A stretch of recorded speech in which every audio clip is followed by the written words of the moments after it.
Sebetulnya langkahnya dua. Langkah yang kita lakukan terhadap manipulasi lingkungannya sama manipulasi diri sendiri gitu.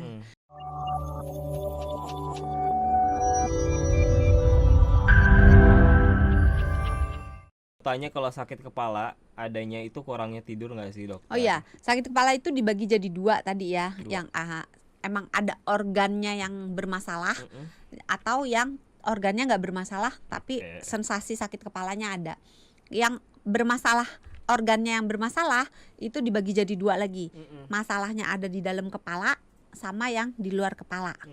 Yang ada di dalam kepala gangguannya itu bisa misalnya ada gangguan penglihatan, misalnya matanya min atau matanya plus atau matanya silinder atau mungkin ada infeksi gitu ya, infeksi mata gitu ya.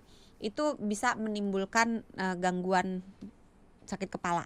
Terus THT misalnya ada sinus, ada radang tenggorokan, ada infeksi telinga, itu juga bisa menyebabkan sakit kepala gitu. Terus gigi ada yang bolong, ada yang akarnya membusuk, itu juga bisa bikin sakit kepala. Terus kalau yang di luar organnya ada gangguan tapi penyebabnya di luar kepala, misalnya ada infeksi apa ya,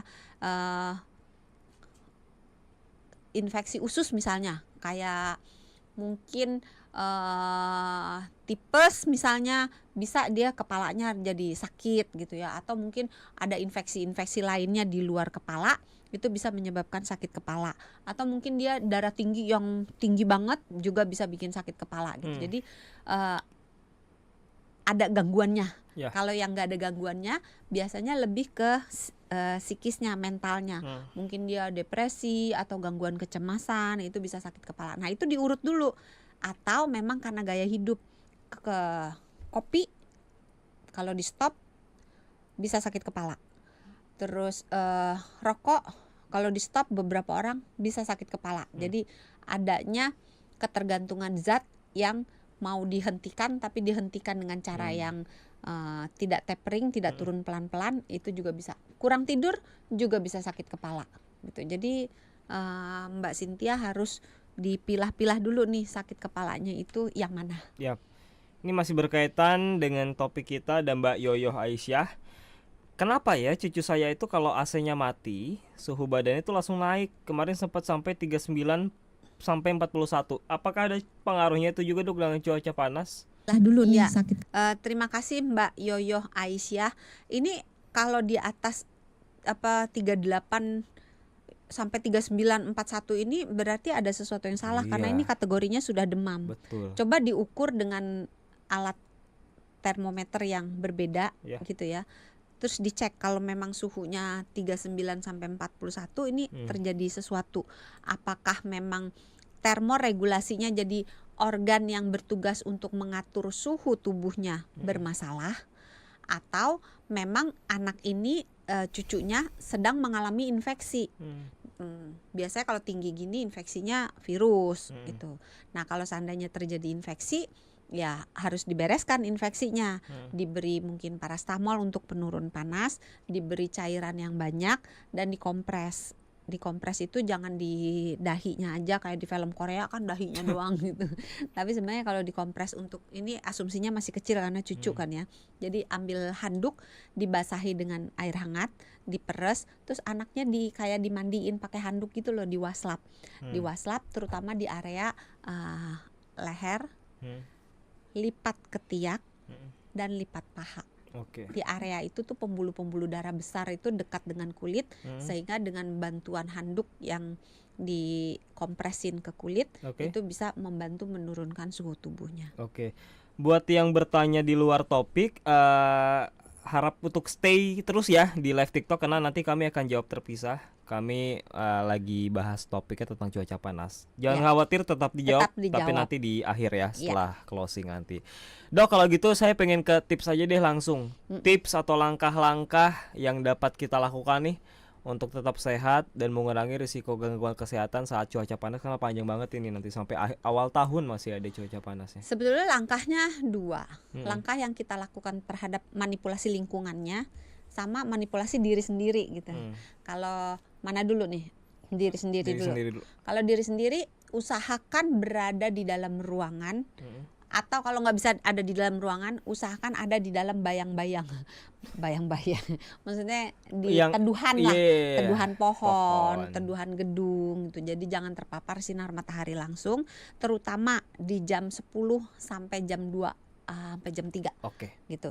Kalau terpaksa harus berada di luar tanpa nggak ada pilihan lagi, tanpa pilihan lagi, pakai payung, pakai topi, pakai sunscreen, pakai kacamata anti UV. Ingat, sinar matahari dalam jangka panjang bisa membuat katarak dan bisa membuat kerusakan mata gitu. Terus pastikan cukup minum. Ini sangat penting, terutama buat orang yang diabetes. Karena orang yang diabetes itu dia dua pisau yang menusuk satu orang gitu. Jadi dari termoregulasinya, kalau orang diabetes ada di hawa panas, maka dia akan berkeringat sama kayak orang normal kan. Keringat keluar banyak. Kalau keringat keluar banyak berarti volume cairan di dalam tubuh akan turun. Kalau volume cairannya turun, maka kadar gula yang tadinya biasa aja. Anggaplah kalau kita ambil air 1 gelas, misalnya sirupnya setengah gitu, dibandingkan dengan airnya 5 gelas, sirupnya setengah gelas, kan relatif akan lebih kental, akan lebih manis, gulanya akan lebih banyak kalau airnya dikit kan. Nah itulah yang terjadi kalau orang diabetes ada di hawa panas, berkeringat banyak, tapi dia tidak minum. Kenapa tidak minum? Karena kebanyakan pasien diabetes sensor hausnya tumpul. Kenapa tumpul? Karena persarafannya juga tumpul. Apalagi kalau diabetesnya jangka panjang dan tidak terkontrol gitu. Terus itu tadi yang hidrasi. Terus kita ada di dalam ruangan. Terus kita pakai perlindungan kalau terpaksa harus ada di luar ruangan. Terus kalau minum doang, kadang kan bosen ya. Coba makan misalnya buah yang banyak airnya, atau makan sayur yang banyak airnya, itu bisa membantu meredakan volume cairan yang udah keluar oleh keringat. Terus bajunya jangan udah tahu keringetan, pakai bajunya yang nggak nyerap keringat. Dan warna gelap itu berpengaruh ya dok ya. Terus yang longgar, yang tipis gitu ya. Kalau terpaksa harus menggunakan lengan panjang karena alasan apapun, entah alasan agama ataupun alasan pekerjaan, cobalah pilih bahannya yang baik gitu, yang nggak nyerap keringat. Kalau untuk pakaian atau kostum lantas di cuaca panas sih, rekomendasi dari dokter Santi itu pakaian seperti apa? Pilih yang katun. Karena kalau pilih sebenarnya bahan-bahan yang alami, yang tipis, yang longgar, yang kalau bisa itu tadi warnanya. Warnanya ya. Nah terus kalau untuk itu kan manipulasi di diri kita. Kalau untuk manipulasi lingkungan, ini sebenarnya ada beberapa hal yang bisa kita lakukan. Hal pertama, lingkungan tempat kita berada. Berarti di dalam rumah misalnya ya. Ya kalau ada AC ya enak, tinggal pasang AC, ya kan. Tapi kalau nggak ada AC, boleh pasang kipas angin. Tapi arahkan itu kipas anginnya itu diarahkan keluar supaya udara panasnya itu kebawa keluar. Paham. Ya, soalnya kalau diarahin ke dalam malah hawa panas di luar masuk ke dalam rumah gitu. Terus pintu kalau bisa tirai ditutup. Ada sebenarnya tirai yang untuk menghambat panas. Itu bisa turun sampai 20%. Iya. Beli. Gua kayak jualan tirai. Iya. Keranjang kuning enggak dong? Keranjang kuning etalase 2 warna merah gitu kan ya. Enggak jualan, enggak endorse. Tapi ada tirai yang memang berfungsi untuk menghambat panas dari luar masuk ke dalam rumah. Terus di area sekeliling rumah, dindingnya itu ditutup dengan tumbuhan. Jadi entah tumbuhan yang merambat dari bawah ke atas atau dari atas ke bawah gitu. Pasang tumbuhan, kalau bisa pasang pohon ya jauh lebih baik, karena pohon akan menyerap panas jauh lebih banyak daripada tumbuhan yang kecil-kecil.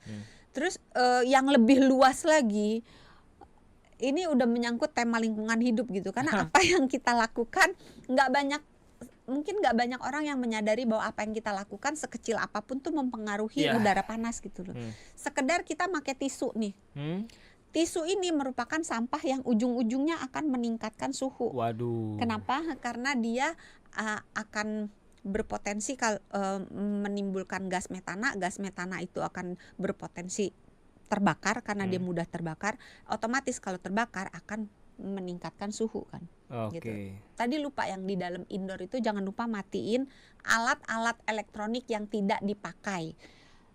Jadi jangan dicolok standby, cabut. Karena kalau ketika dicolok standby walaupun sedikit dia tetap mengeluarkan panas. Terus ibu-ibu atau bapak-bapak kalau masak jangan yang menimbulkan panas lama. Karena itu akan menambah gerah gitu. Atau nggak pakai goreng-goreng saja ya yang bisa diserap. Ya, tapi ya sebaiknya enggak sih karena goreng-goreng pun enggak sehat kan. Oh iya, oke. Goreng, barbecue itu menimbulkan hawa panas. Thank you for the tips ya, Dr. Santi. Ya. Semoga bisa digunakan, diaplikasikan di kehidupan Anda sehari-hari. Paling penting adalah penuhi hidrasi.